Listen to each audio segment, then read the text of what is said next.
Okay, thank you, everybody. We will now have Mayor Eloisa speak.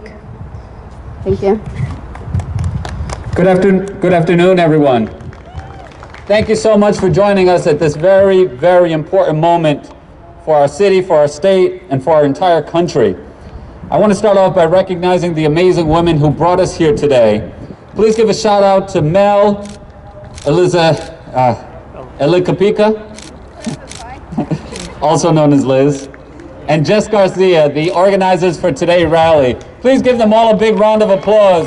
You know, there's always a need for leaders to step up and fill voids in our community, and they're doing exactly that. So thank you very much for bringing us together today.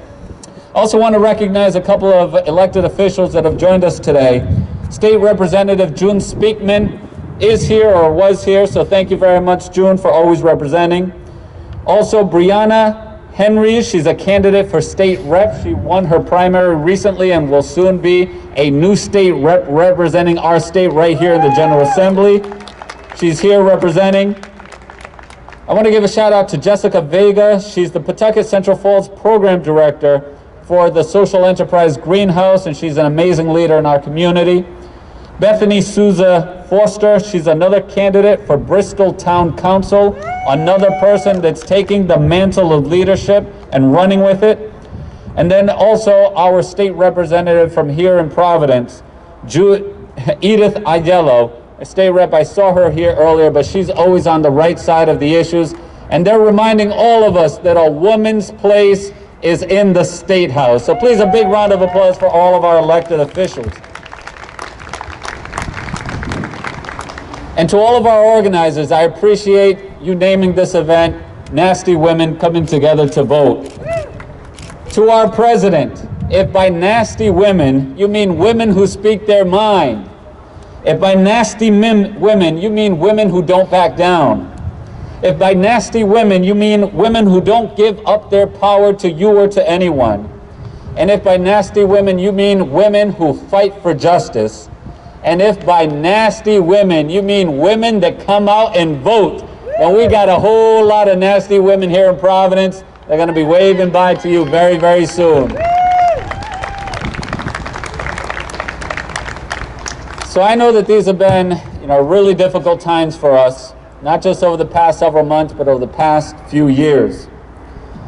I want to share with you a range of emotions that I felt that I think were shared by a lot of people that are here today about 4 years ago. It was the day after the inauguration, and I think the reality had set in for all of us. And we said, oh man, this really happened. But the day after the inauguration, it seemed as though the entire country and the entire world came together in women's marches across the United States. I went into that day full of sadness and full of concern about what lied ahead. But I walked into that women's march, watching seas and seas of people here in Rhode Island, in DC, and throughout the country, coming together and people saying that they will vow to do their part to resist and undo all the anti-women policies that were coming down the pike. I walked away from that march knowing that the world was going to be a different place. We see women making history right here in Rhode Island. They're running for office and they're winning, and they're changing the political landscape in our state. This is the moment that we've been waiting for. From 4 years ago, when we all resolved to do what we could, in just 2 weeks' time, we're going to have a chance to cast our ballot and to decide what future and what direction we want for our country. This is our chance to send a message to Washington and across the world that the last 4 years are not who we are and they're not what we stand for. The assault on women that we have seen, whether it's just blatant disrespect, abuse, or exclusion, whether it's babies literally being ripped from their mother's hands, whether it's trying to take away trans women's right to exist, or every woman's right to choose, the assault on women comes to an end on November 3rd, and we're going to make that happen.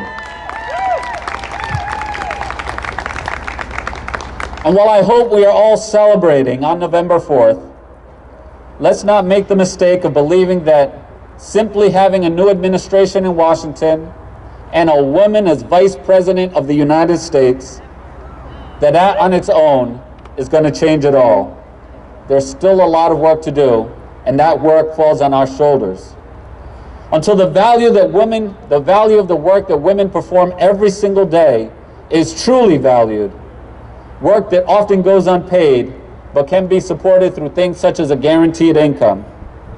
Until we have universal pre-K that gives kids a head start, but it also gives women and both parents the freedom to choose how and when they go back to work. Until we invest in doula services so that we close the death rate between white and black women giving birth.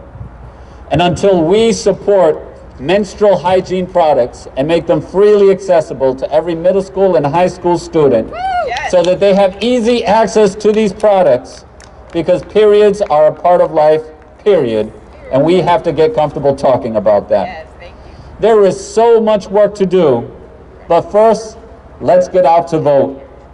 2020 has truly been an unprecedented year. Let's use our power to end this year on a high note. Thank you, and let's go out to vote. Thank you, everybody.